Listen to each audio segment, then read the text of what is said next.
So hello everyone, welcome to Melx podcast, or You've Got Melx podcast. I've already forgot the name. I'm Alexis. Only episode 2 and already forgot the name. It's episode 2. Well, you know, we talked about maybe we'll just make a different name every time and it'll be fine. I'm the Lex in Melx. This is Melanie, or the Mel in Melx. And then we have our guest Sharita Napper here. Hi! So Melanie's in Idaho. I'm still in Alaska, same place. I'm in Anchorage, and Sharita's in Wasilla. So yeah. 2 Alaskan ladies and 1 former Alaskan lady.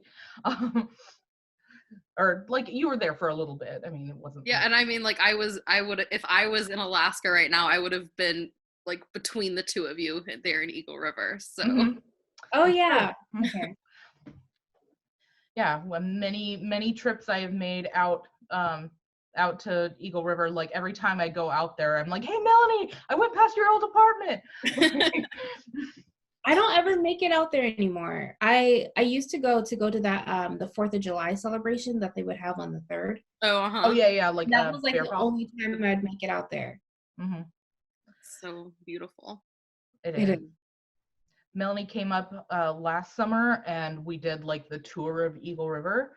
The smoky tour.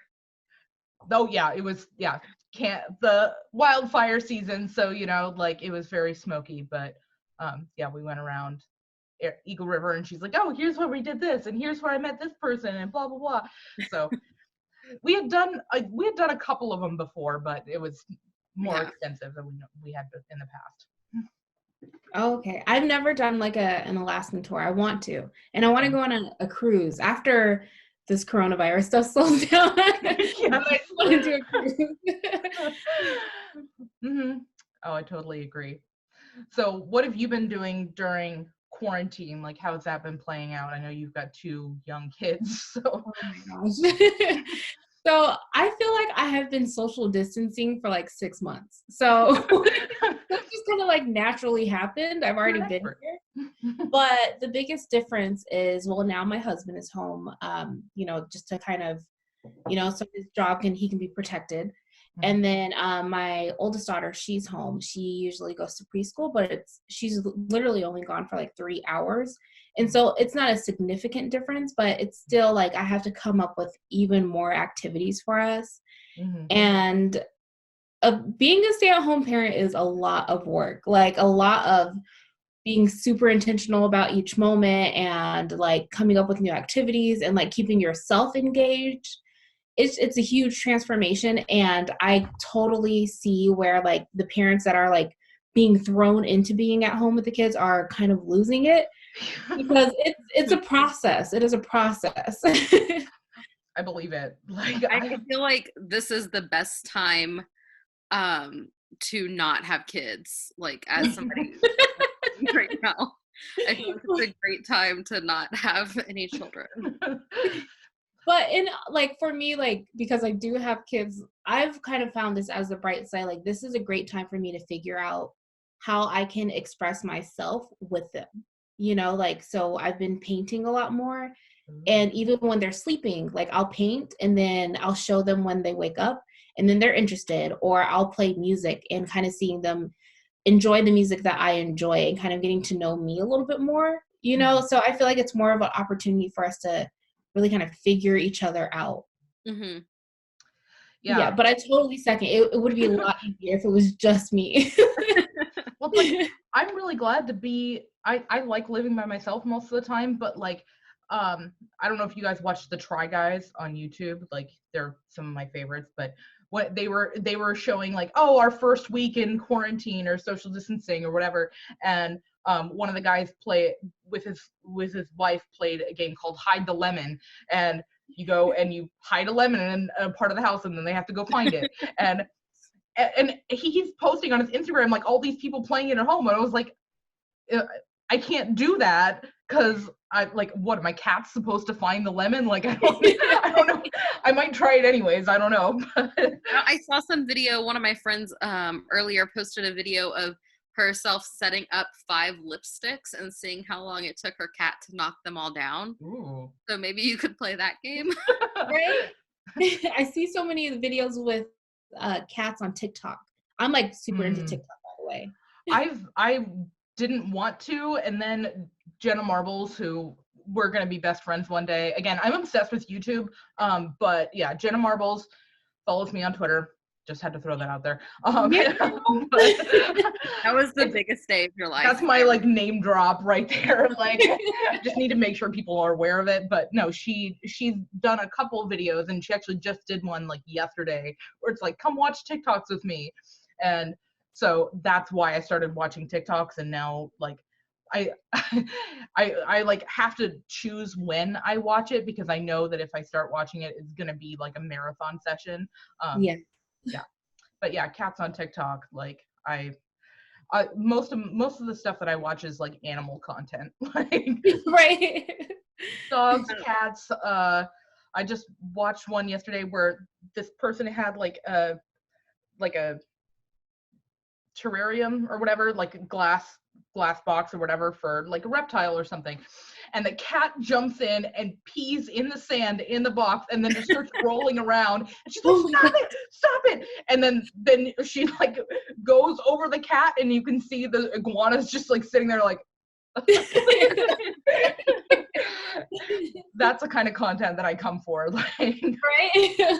One of my friend groups, we made a rule in our group chat where anytime we talk about coronavirus, we have to also send a cute animal video or picture. So we balance it out that way. That's good. That's solid. It's everywhere. You know, I decided to take a social media break because of it. Like everywhere I was logging in, somebody was saying something. And I am such a, like I've been saying, I really have been social distancing for like 6 months. I call my house Napper Island because nobody from Anchorage comes out here during the winter. And so it's like, I'm really just doing my own thing. And I was like allowing that negative energy to really impact the rest of my day.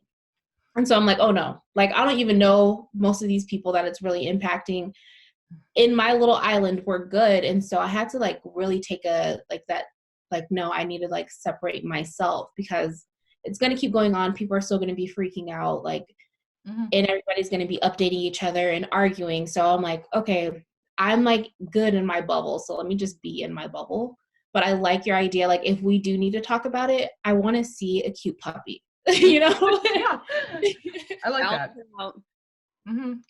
No, because like it's weird. I'll like go between being totally fine, and then all of a sudden I'm just freaking out, and I'm like, okay, I need to turn all off social media. I need something funny. I can't look at it anymore. And then like, okay, I'm fine. And then it's like, nope, not fine. Nope, I'm good. Right? Like, yeah. And I know, Melanie, like one of the reasons we changed the date of this podcast is so your governor could give an update. You had your first death in the we had 3 deaths, and so it's like we went from like not even a week ago tomorrow, so last Friday we had 30 cases, and now we're almost at 200. Wow. 3 deaths. So that's we're now under a stay-at-home order, and all like non-essential stuff is closed. So yeah, I'm curious to see what he has to say about it, because the deaths happened on like Mondays, and we're just finding out about them now on today's Thursday. So that's weird. Gosh, I know Alaska, we had our first one, but I guess the person passed away in a different state, but since they were an Alaskan resident and counted as Alaskan. And I mean, I don't know the full details of like why they were in a different state or what was going on, but it like things like that impacts me. And so I would have to get in my bubble, and I can totally see like afterwards how you would have to like scroll through like some really great pictures and content afterwards, you know, being informed, but also taking care of your mental health at the same time. Definitely. Yeah. Have you guys seen We Rate Dogs on Twitter? No. Oh my God. I catch all of the retweets that you do. I kind of retweet everything that they post, but it's like they they rate a dog out of 10, and it's always at least an 11 out of 10.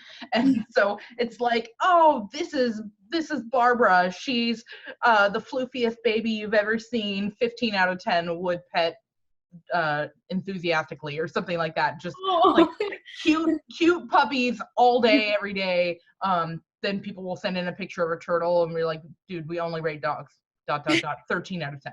And like, it kills me. So that's like the wholesome content that keeps me going throughout the day, because it's very important. I also follow like 6 cats on Instagram, so. Like on TikTok, I love seeing the people that sew.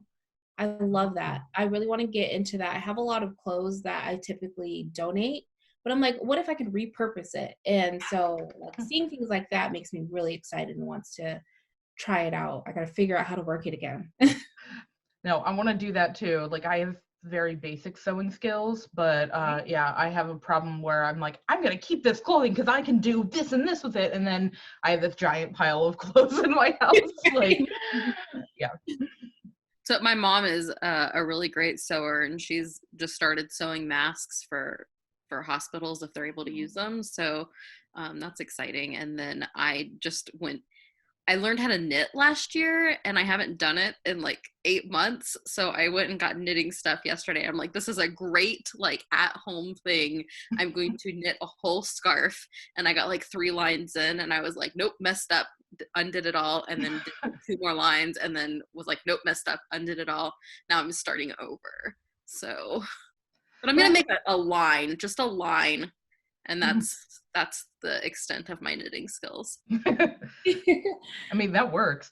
My aunt always said, like, if you're trying something new, only do it for like 15 minutes at a time, or until you get frustrated, because then you won't, if you keep pushing when you're frustrated, then you won't want to do it anymore. Mm-hmm. And like, my aunt is like probably one of the most accomplished like artists that I know, in terms of like how many types of art she has mastered. Like, she just like knitting, she doesn't knit as much, but like embroidery, beads, she does like jewelry, she does painting, like she painted her whole house, like she's so talented. And I was like, I actually like that idea, because I am not that level. Like, I am that person, I need to be doing like 3 things at once. And so if I'm trying too hard, then it's like, no, I hate it. Yeah, I'm so like that. I feel, first of all, your aunt is like amazing. That's great advice, and I'm glad that you shared that, because I'm such a perfectionist. Like, it bothers me, but at the same time, I have like the benefit of keeping things really like clean and organized. But then it's just like, when I try new things, I don't allow myself to be the amateur. And like, I'm trying to learn through that. And so that rule of do it for 15 minutes or until you get frustrated, like, that's fine. Like, sometimes progress is so much better than perfection.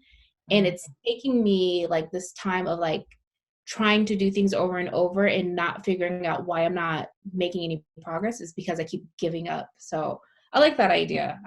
I'll try that. No, that's a big thing. Like, I like the finding perfection and like seeking perfection and letting that get in the way of what you're trying to accomplish. I think that's been a big struggle with me lately, or not lately, actually. I think lately I've gotten your whole life, right? My whole life, mostly, but like in the last couple of years, I've been getting better about it. That's the word I meant to say. BT dubs, I did have to take a Mucinex earlier because I couldn't stop coughing, which I don't think I'm sick, but I couldn't stop coughing. So if I say dumb things, I'm gonna blame it on that. Okay. But I've coughed a couple times since, which is like, that's rude. I'm like paranoid. Do your job, Mucinex. Right? I know. I'm like, usually it like knocks me out, and I was like really hesitant to take it, but I'm like, I can't stop coughing. I need to like get this. I think part of it might be allergies, and I've been trying to like open the windows more to like at least experience more outside. I haven't done a whole lot outside. But yeah.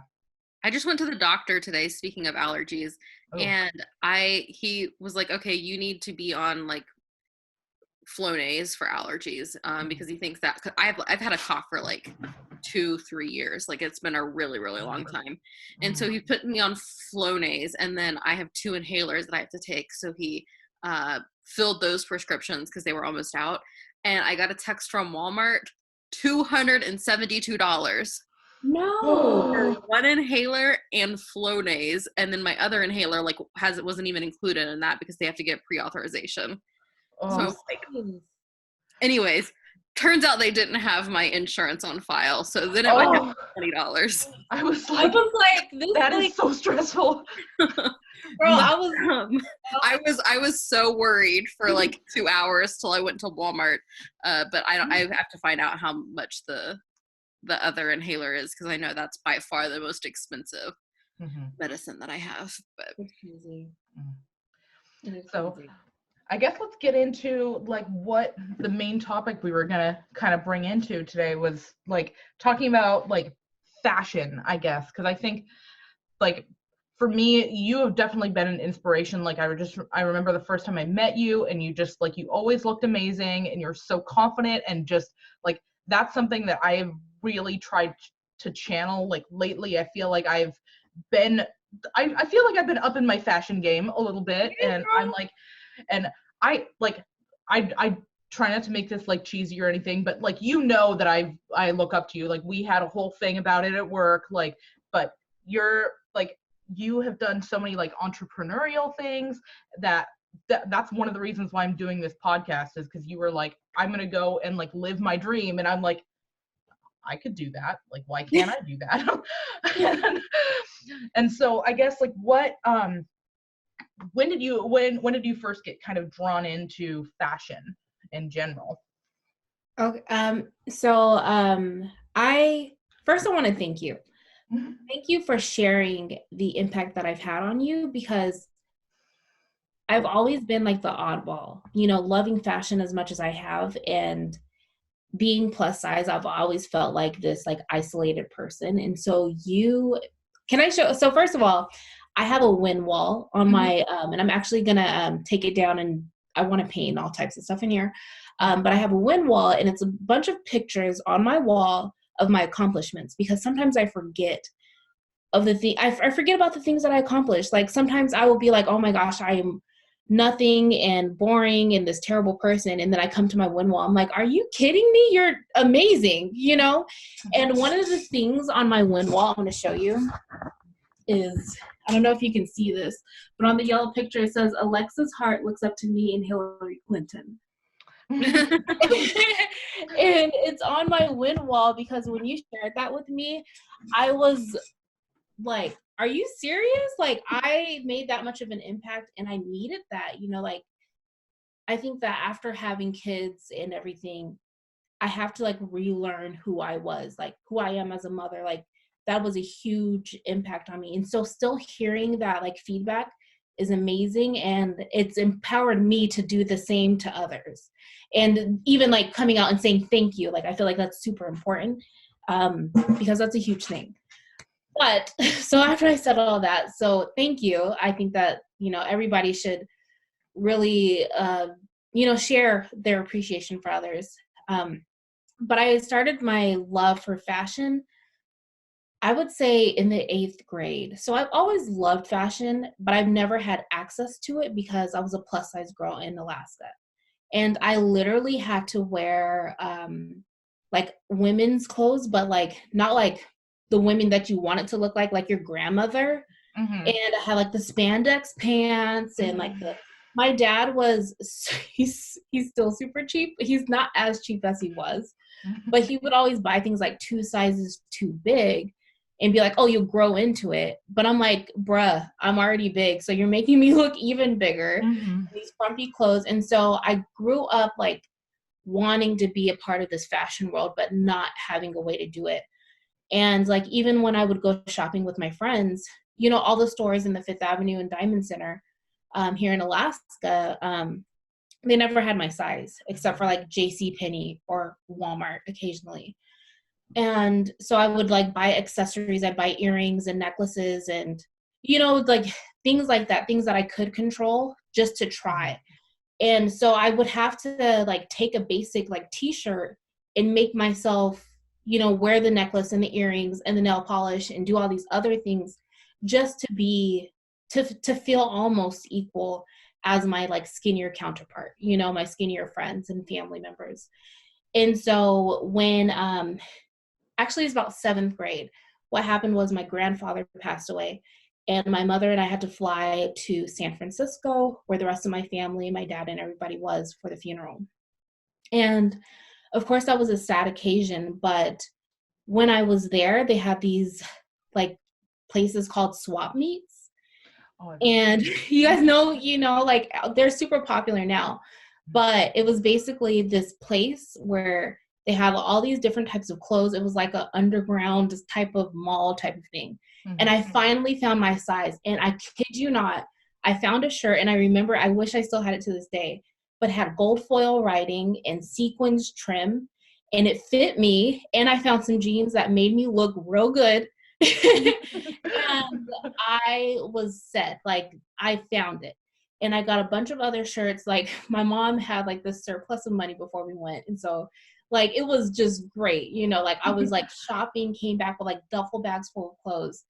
And it's just like, from there, I could see my size becoming more and more available. And I just like ran with it. So it was back in like middle school when I first really got to express my love for fashion. Well, like, for people who don't know Sharita, like when you said gold foil and like sequins, I'm like, oh, that is, girl, that's you. Textbook Sharita.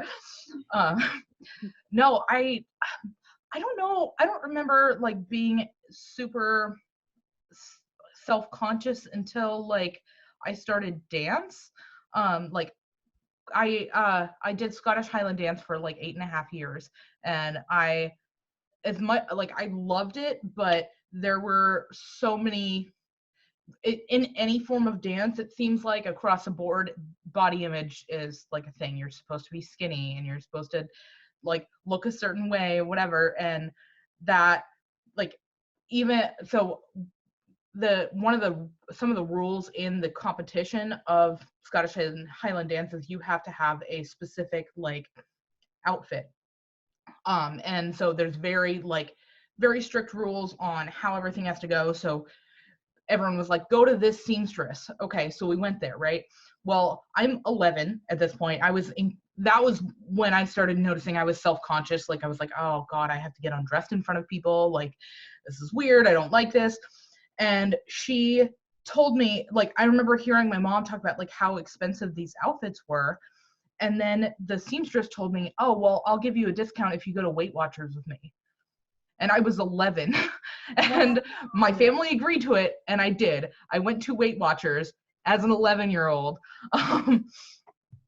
Like, No. It's so sad. Like I have this picture of me from when I was in daycare. Like I was probably like 7 years old, and I'm wearing like a Winnie the Pooh bathing suit. And I specifically remember like going to get that if we're talking about like personal body image and stuff, going to get that picture taken and thinking I look so fat, like, and I was like 7. And it's so sad that that's like ingrained in us from such a young age to like think about those things. But it like, when you don't have the like accessibility to the kind of clothes that are fashionable, you know, for every size, it's like I don't know, I feel like kind of feel like you're not appreciated as a person. Like your body is not okay. Yeah. And that's, I still have to like consciously change my self-talk, because it's so easy to go into that default, oh my gosh, I look so big. Oh my gosh, I can't believe I, didn't realize my stretch marks were showing, or wow, like these pants don't fit how they used to. I go into that and I can like get into it, because not only did I realize I was fat, like so did my peers. And so I was an easy target. So I was teased literally from, gosh, I don't know, like probably like first grade all the way up through through middle school. When I like got the clothes in San Francisco, that's when I was pretending almost. So you guys know affirmations. Yeah. Like the affirmation is like you pick a word or a saying, you repeat it to yourself until you believe it. So I didn't realize I was doing that, but like when I was able to dress up, I was like, a guy would say something like, "Oh, you look fat." I'm like, "Oh, I look fat, but I look good." Like, "Oh, I look fat, but I'm this. I'm a genius. I'm smart. I'm this and I'm that." And even though I didn't feel like that, I was like, I know that I look good and I'm going to say it to you so you can at least believe it to leave me alone. Mm-hmm. And then after years of doing that, I actually believed it. And it's just like, not having that like shield of feeling like I look good, I believed it. And I don't know I don't care what anybody else says. I feel like when you look good, you feel good, but it does really start from within to even accept the fact that it's even possible for you to look good. Yeah. I feel like that's something I've really tried to been like thinking about in my own life, is like changing that way that I think of like my own body, and always I just got like a message on my screen. Always not putting myself down, like positivity, like have that body positivity, and not think about anything that don't find the flaws. Look at the good, the beautiful things. It is. When I went to so I can talk about body positivity all day, like because it's such a journey for me. But I get that. Like I went to counseling a few years ago, and one thing that my counselor told me, and I love her for this, and I was telling her about my negative self-talk, and she's like, I want you to write it down. Every time you think something negative, I want you to write it down, and I want you to find the opposite that is true. And so a few years ago, like one example would be, I had just had a baby. So I was like being woken up throughout the night. I wasn't putting on my makeup when I was going to work. I felt like my hair looked crazy. And so my negative self-talk was like, oh my gosh, I can't believe I left the house looking like this. Mm-hmm. And I would write it down, but then I would write, you know what? I'm a young mother. I'm getting up. I'm working full time. And I'm doing a damn good job at it. No matter how I look, I feel like I'm doing a pretty good job in both areas. Mm-hmm. I want to give myself that. And so sometimes it wasn't like, oh no, I'm beautiful, even though I know that I look rough. Maybe it's like focusing on something that's different, that is a positive in that light. Like mm-hmm. maybe I don't look good, but I did get out of bed. Like sometimes that has to be good enough. Mm-hmm. Yeah.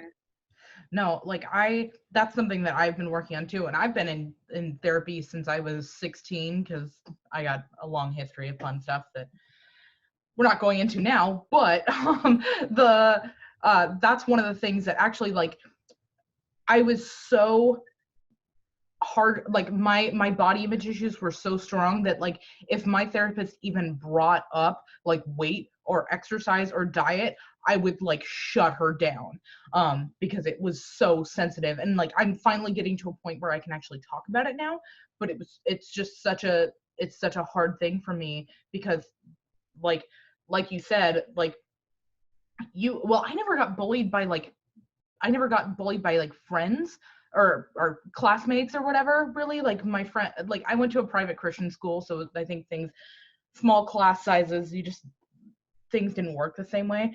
But like family members would make like some comments, and then there would be their own perceptions of themselves, and I think that got beat into me. And then dance, like my dance teacher, in high school, like would give me diet books and things like that, like just all sorts of things. And I could go into detail, but like that's one of the things I decided, like a couple years ago, or like 10 years ago literally now, but I lost a bunch of weight, and I was like the smallest I had been since like high school.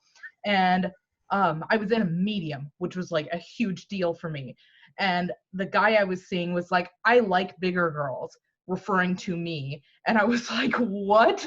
Like, you're like, I'm the smallest I've been since high school, and you're referring to me as a bigger girl. Like, that just, like, it totally threw me off. And so I realized it's like, no, I have to I can't just keep waiting for myself, like, oh, I'm gonna lose weight, or whatever. Like, one, weight and health are not directly related. There's so much science that goes against it, and especially telling someone to lose weight almost always does the opposite. But like that, I realize I don't have to wait to like lose weight to feel good about myself or to feel confident about myself. And so that was one of the things that I decided. It was like, I'm not stepping on the scale unless I go to a doctor's office, because I don't want to sit there and like remind myself over and over. And then and I want to like make sure that I keep I keep taking care of myself, even though like even if I feel like that I'm not perfect, I still want to do what's best for me. And so like I want to love myself regardless of what size I am. And so that there's like this weird balance between like part of me thinks that, oh, you're being told like exercise. I almost like don't want to exercise because I associate it with, oh, am I exercising because of these beauty standards or am I doing it for me? And I've only more recently been able to be like, no, I actually like the way I feel when I exercise. Like I feel better, and it doesn't have to be about these beauty standards. So like that mentality, it's still a constant struggle, but like Major struggle. Yeah, yes, definitely. like we had this conversation a couple weeks ago, Melanie. Yeah. Like, yeah. I think, it's definitely the same for me. Like to this day, so actually a few months ago, probably like 3-4 months ago, I was open to the idea of telling my husband my weight.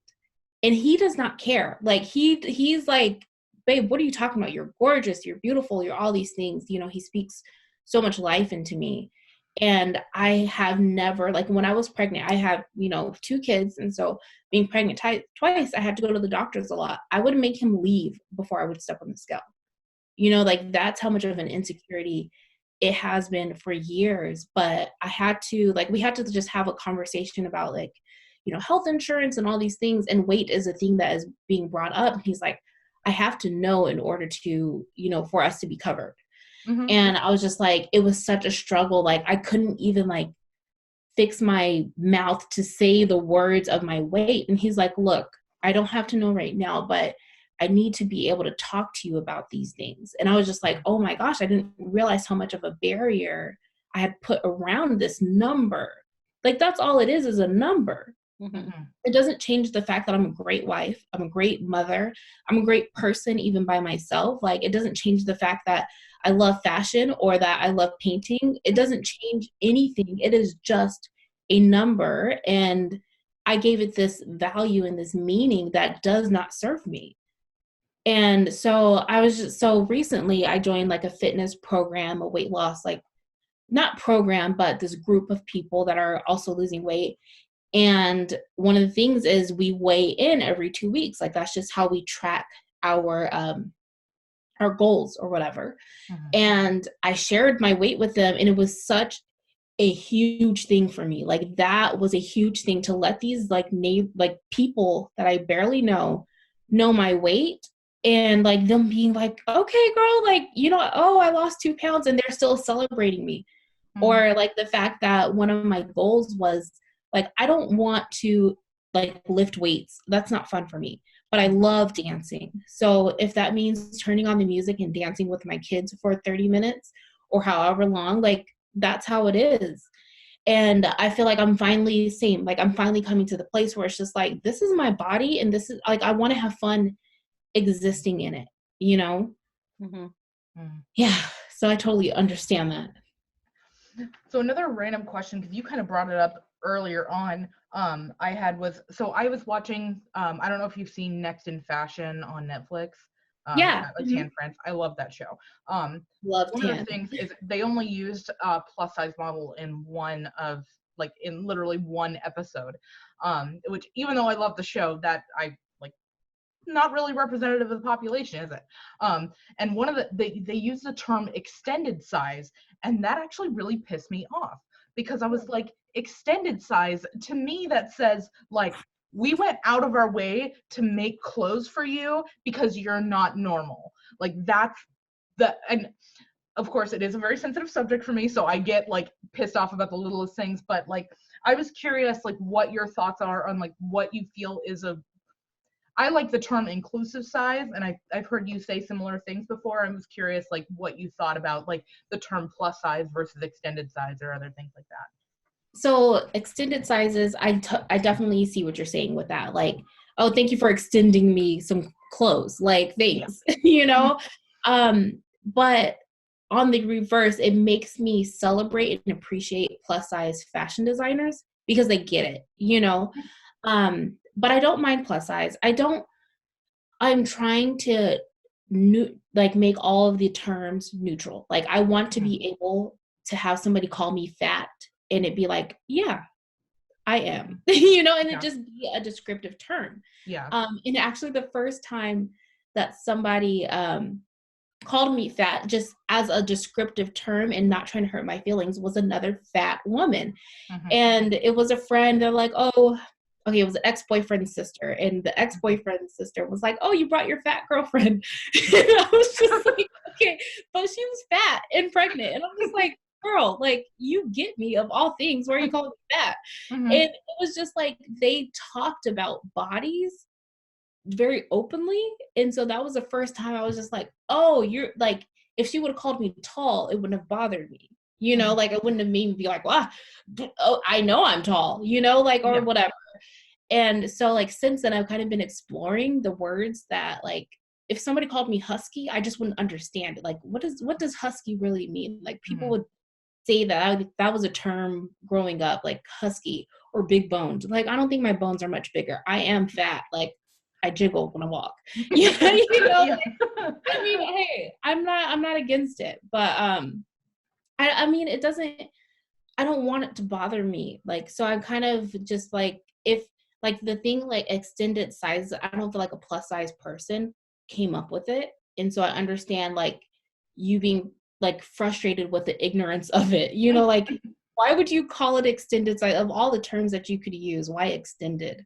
And I feel like if anything, they need people like us that are actually plus size that have to live this life. They need us in the room when making those decisions. And so I feel like there's still a lot of opportunity for that conversation to happen.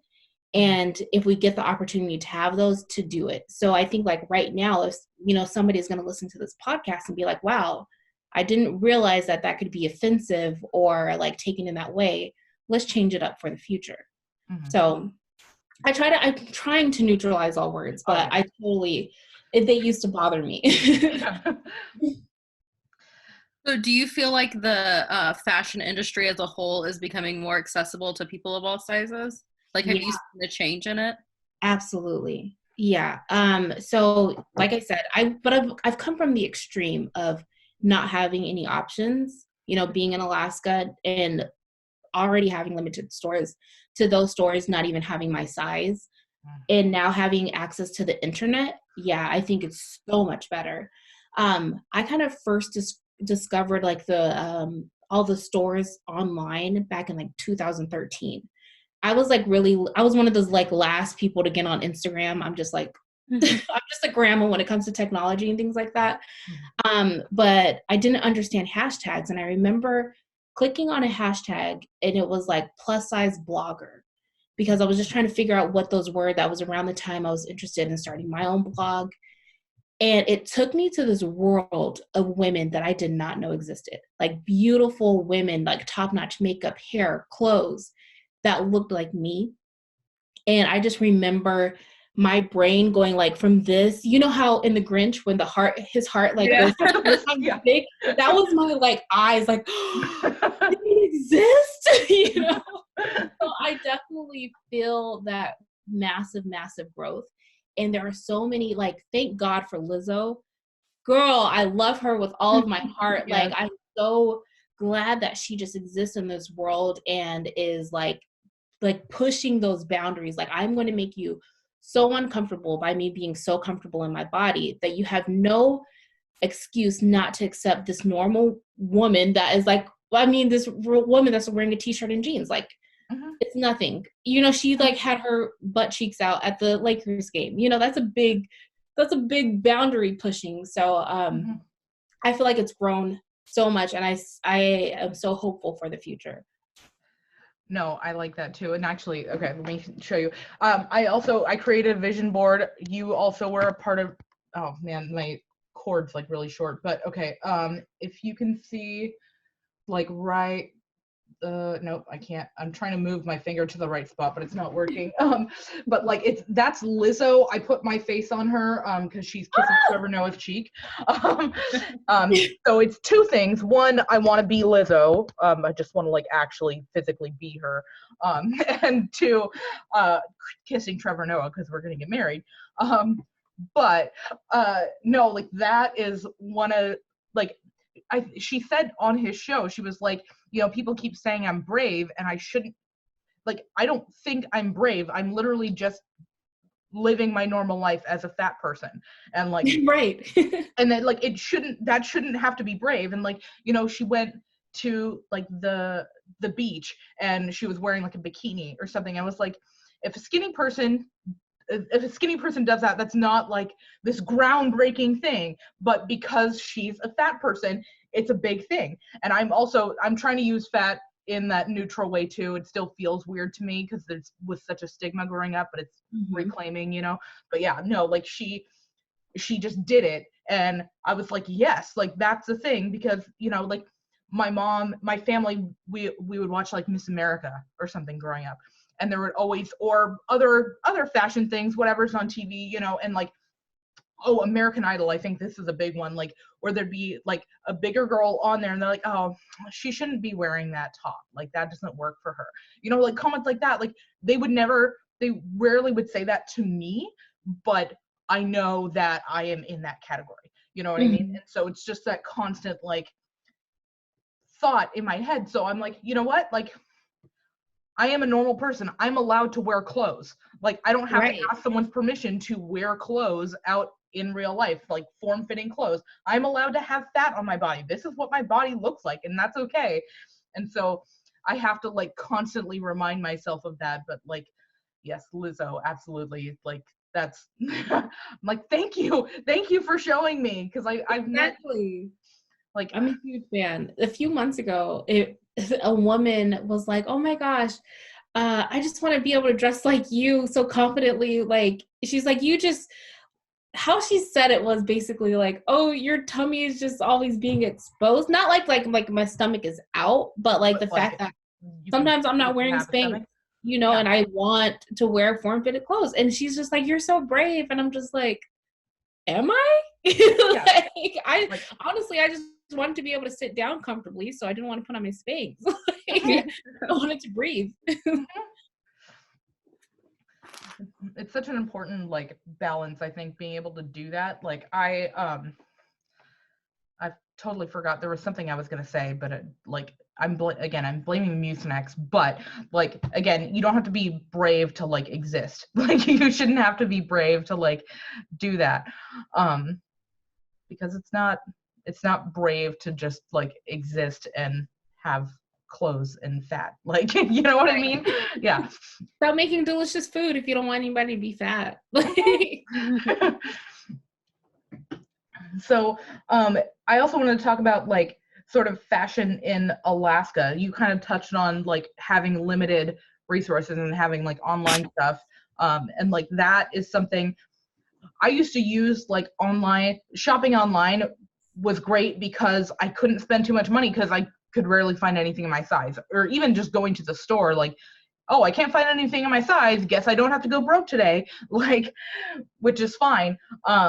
That's a problem in general just for fat ladies, but like in Alaska especially, we have a really limited selection. What do you think of the, I guess, Alaskan fashion in general? Like how would you describe it? I feel like Alaskan fashion is very convenient. Yes. Like, you know, but we have such, you know, a unique weather. You know, it's always cold. I'm not the type of person that's going to brave high heels on ice. I'm not. Like, I don't want to fall. I don't enjoy falling. I don't enjoy having a sprained ankle. And I don't like that. You know, have you ever wore heels in the snow where you kind of like do the little tiptoe walk? Yeah. so so you have to like almost always wear these like boots or things like that. And then in the summertime, even the weather can go from like bright and sunny to like pouring down rain to cloudy to hot again. And so you just have to be really ready to change up anything that you're wearing. But I do think that it's convenient. And I know that what I heard growing up, why people didn't dress up is because they had nowhere to go. And I mean, it makes sense because in the wintertime, nobody likes to really leave their house. I mean, I just haven't been around people that did. And so you're either at the house or you're like running to the grocery store or to the gas station or whatever. You're not going to a red carpet event. So why would you get dressed like that? But what I'm learning is that I like to do that though. Like I like to get dressed. I like to put on makeup. I like to do these things. But I still have that like mental barrier that I'm putting against myself of where like I'm not going anywhere, so I shouldn't have to do this. But I do think that our fashion is very convenient. I do see a lot of opportunity though. Like I see a lot of opportunity for that like inner fashionista to awaken in a lot of people. And I feel like a lot of people want to do it. But again, where are we going to go? It's cold outside. Like, and how do I do it? And so I'm always trying to like figure out how to make fashion more accessible to even like a skinnier person. But it's even harder when you're plus size because I know for me, like I try to support local businesses, but they haven't always catered to my style if they do carry plus size, or if they do carry plus size, it's very limited.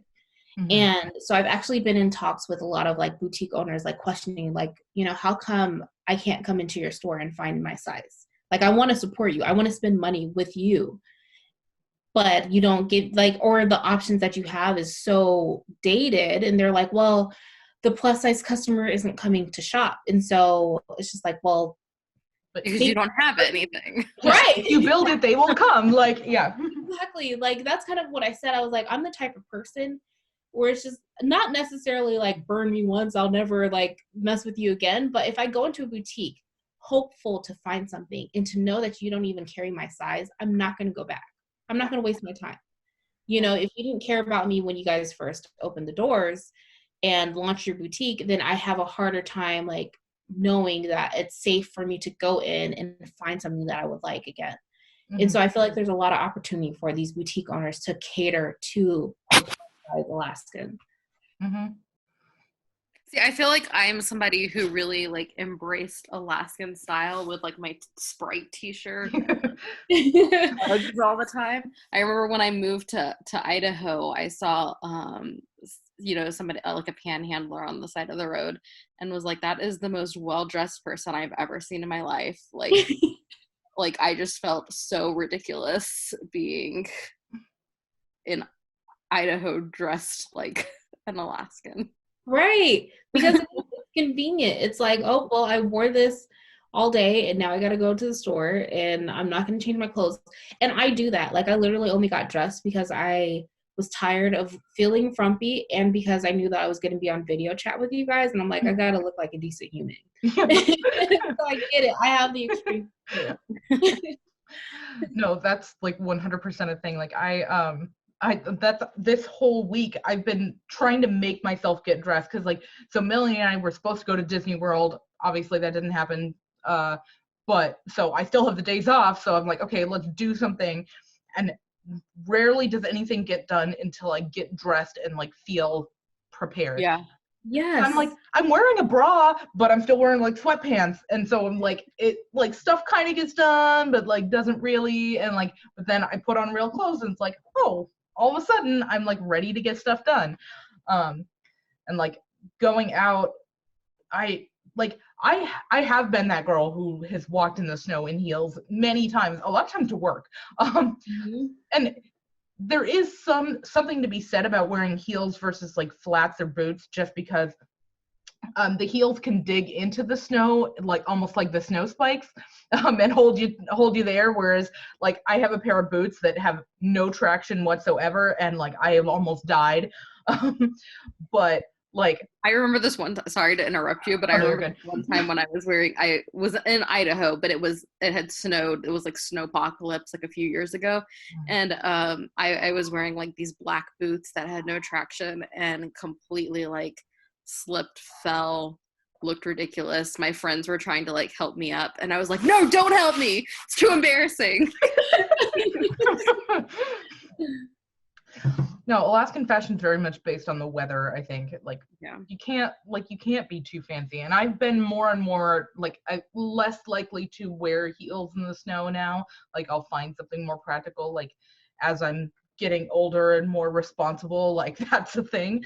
But like you have to wear layers or whatever. But I've been that person who didn't wear a coat because it wasn't cute. And now they're kind of getting more fashionable outerwear, so it's an option. But Yeah. you know, like what 2012 we were voted worst dressed city, and then Anchorage was voted worst dressed city in the nation. I'm like, well, bro, you try and be fashionable in this weather. Like Exactly. Exactly. I don't know why they can't figure it out with the shoes. I don't know. But I just don't trust high heels because I feel like I'm already off balance, and I don't know. I just have a thing about falling. I don't want to risk it.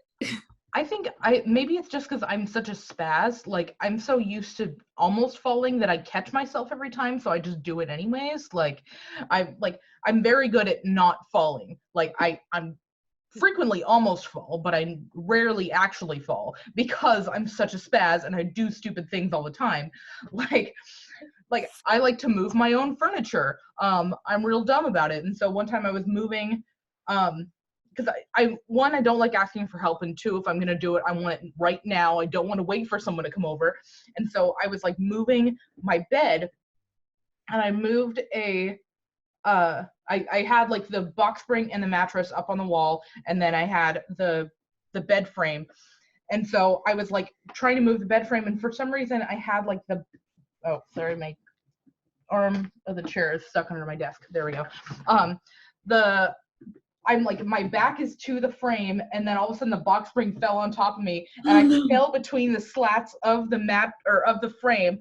I'm like, this is how I die. Like I'm gonna die here because my legs were trapped between the frame and the box spring. So I managed to like scoot myself back so that I could like get leverage and push it back off.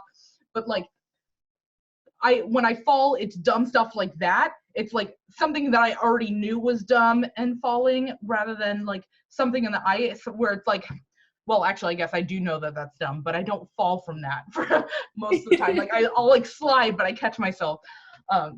So the yeah, most embarrassing thing to like ever happen to me was when I worked at Walmart in Eagle River, and I was walking into work one day and I slipped on the ice and I fell backwards and I hit my head, and I went in and like they saw me. One of the like the door greeters saw me and like rushed out to help me, and then they made me go take a drug test because Are you serious?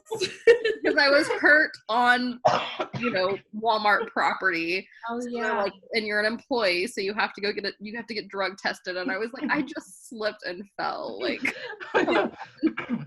like you're so spastic you have to be on drugs. Like no sober person would be that out of it. Like I passed, by the way. Oh really? Yeah, that was embarrassing. No, Alaskan fashion is one of the things, like I dream of a day where we have high heels that have like the snow spikes on them, or like, things like that. Because I think there are other states that have snow too, like the whole New England, like other places deal with that. So you can New York be fashion. Yeah, like they still deal with snow and wanting to be fashionable. I mean, I always try and think of that when I'm like, okay, how can I be fashionable but still be practical and warm? And now I've found a couple more like cute things that I can wear that actually keeps me warm, that's actually practical. But I try and think about that when I go out, because sometimes it feels nice to get dressed up, like you said. Like I don't know, it was a couple weeks ago. I just had to go to the mall. I had to get like a couple weeks ago. I guess it was a couple months ago because it was before Secret Santa, so it was before Christmas. I went to the mall and I got dressed up beforehand. That's all I was doing, was going to the mall to pick up a Secret Santa gift. And I was like, I'm going to do my makeup. I'm doing my hair. I have a whole outfit planned. And I went and I got a ton of compliments and it felt great. And I was like, I could have just like not done anything and like it would have been fine. But like sometimes there is the look good, feel good sort of like attitude. And I think more Alaskans could get on that train.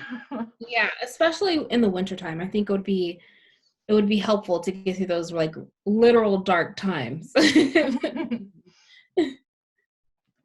So on probably like the last bit of topic, because we've been about an hour-ish, and I know, Melanie, you have something you want to watch. Oh, yeah. Not until, well, 8 p.m. your time, 6 p.m. our time. Yeah. But you're kind of an entrepreneur, and like I said, I'm going to keep singing your praises because there's been so many things that you've done and said. Like literally, actually, one of the things that's on my vision board, it says, fuck what everyone else thinks and fuck what I think. You had written that, and I was like, that's so perfect. That's perfect, because I'm telling you, you've done so many things that have like motivated me. And like a wind wall, I've actually started like getting material for creating my own wind wall as well. But she also, by the way, sings your praises like outside of just like right now, because I've known you for a very long time, even though I have never met you. But thank you. But like, I guess you like, I know you're kind of taking a break from social media, but how do you handle like self-promotion? What do you I'm trying to think of a specific like phrase, but like, you know, like you're starting your own business, you're doing a lot of stuff for yourself. Like how I feel like I have this weird, like, I want to like talk about the things that I do, but I also have this like internal monologue of like saying nice things about yourself is cocky and rude.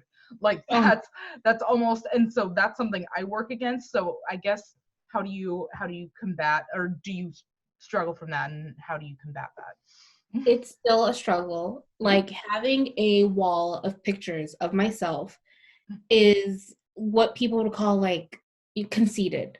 Mm-hmm. And it's just like, bruh, you don't know what's going on in my head. I need these images. Mm-hmm. I need to be like, yo, I am dope, because I talk myself out of more opportunities than I'm not being presented. You know, I can't say that I am lacking in opportunities, because I'm not. If anything, I have an abundance of opportunities, but I'm lacking that self-confidence to go for them. And so I think that when you, like for me, I had a hard time being what people would call humble, you know, like people would used to make fun of me, like, oh my gosh, Sharita, you're so humble. Like when I'd be like, oh, I aced this test.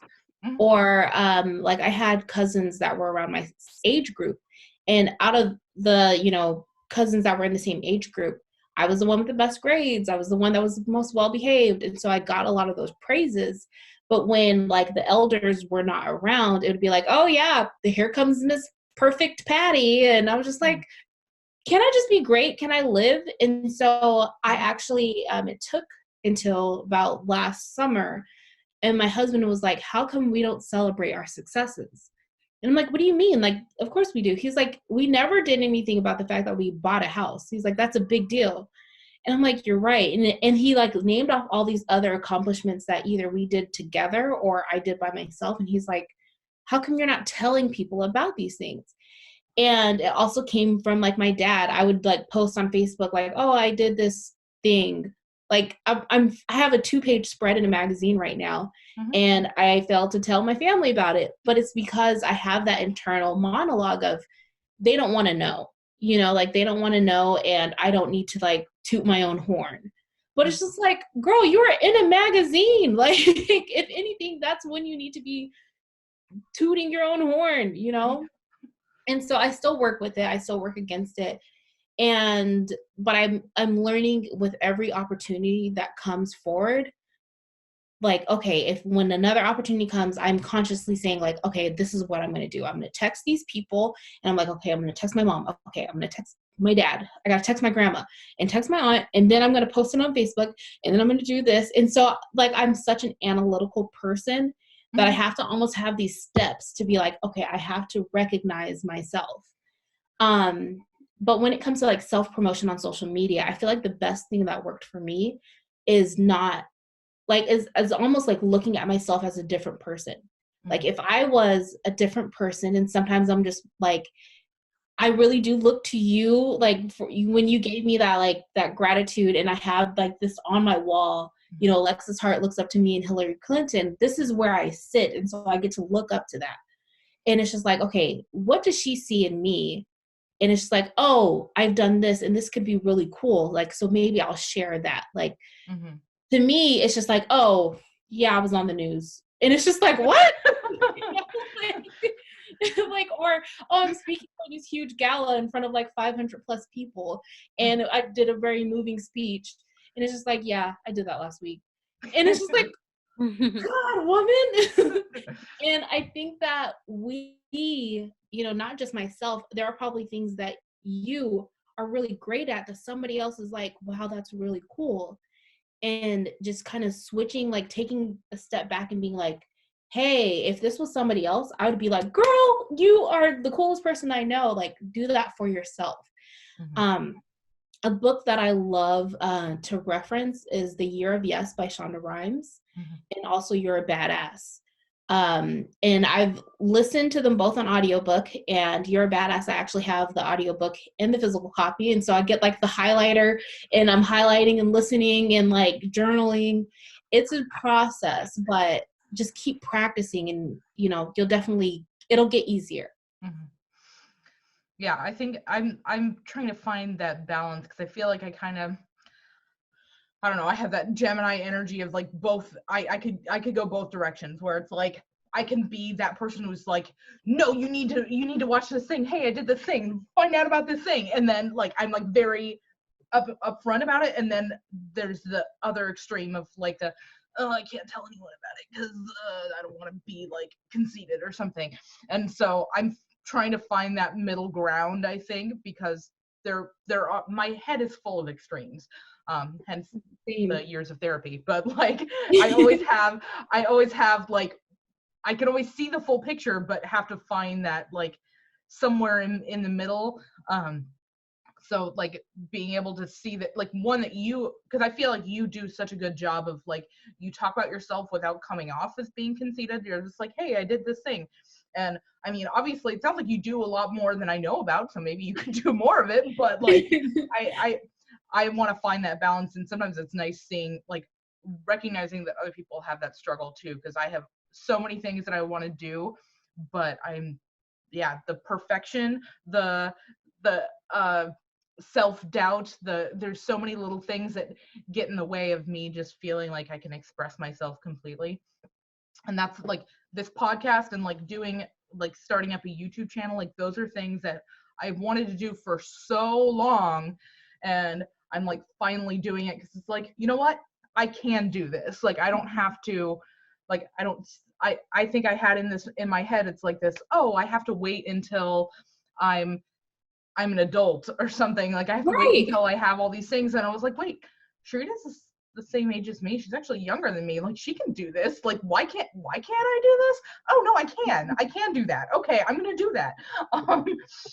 And yeah, so I mean, it's been like a year and a half or something that I've been working towards it, but it's nice seeing like that other people have similar struggles, I think. It's crazy. And I know we're going to wrap this up and going over time, but I do want to share, like, so last summer I quit my very secure corporate job after like 9 years, like literally on my 9-year anniversary. But what I've learned about myself is the most I've learned about myself ever, because I don't have the constraints of, you know, being at work from 8 to 5 and then, you know, coming home being a mother. Like I have a lot of downtime, and I'm figuring out who I am. Like, what do I like? And honestly, recently I'm learning that I want to express myself beyond fashion. Fashion has been my thing since middle school, and I'm so grateful for that outlet.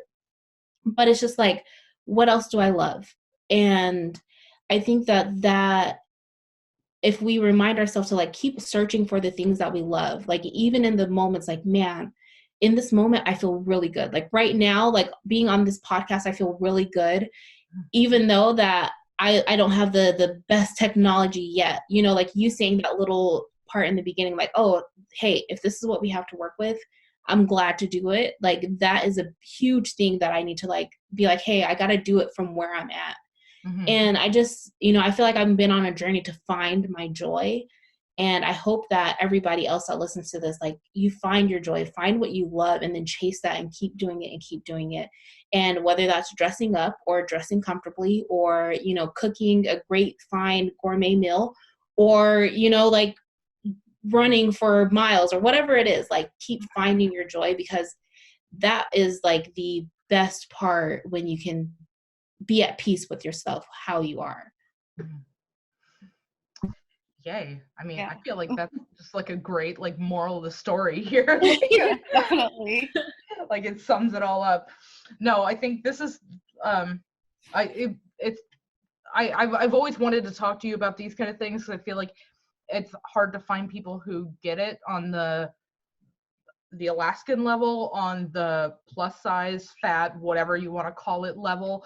I think it can be hard to talk to people about it because it is a sensitive subject. A lot of people have tons of body image issues, so I like starting the conversation and just being able to talk about things like this.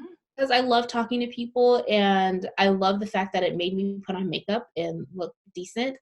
And it's just like, I'm so grateful that you invited me, because you could have still been like, oh no, one, you didn't want to do it, or two, you just didn't feel like the need to invite me. So I'm glad and grateful that you guys decided to invite me on.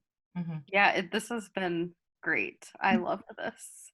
Me too. But anyways, thanks everyone for being here. This is the end of episode 2 of You've Got Melex. I almost forgot the name again. And we'll see you later.